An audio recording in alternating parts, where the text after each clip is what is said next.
بسم اللہ الرحمن الرحیم۔ شروع کرتا ہوں اللہ کے نام سے، بڑا ہی مہربان اور نہایت رحم کرنے والا ہے۔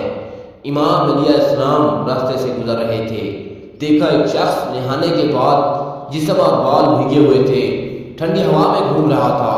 بس امام علیہ السلام قریب گئے اور فرمانے لگے، اے بندہ خدا، رات کو نہانا انسان کے جسم سے بیماریوں کو دور کرتا ہے، لیکن نہانے کے بعد جسم اور بالوں کو صحیح طرح سے خشک کیا کرو۔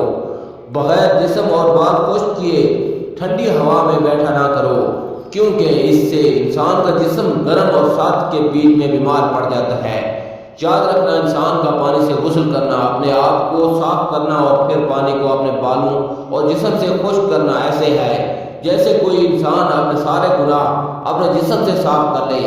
اے شخص جو انسان نہانے کے بعد اپنے جسم کو خشک کرتا ہے اور پھر اللہ کا نام لے کے زندگی بسر کرتا ہے، تو اس کی مثال ایسے ہے جیسے وہ سارے گناہوں کو اپنے وجود سے مٹا کے پھر سے ایک نئی شروعات کر رہا ہو۔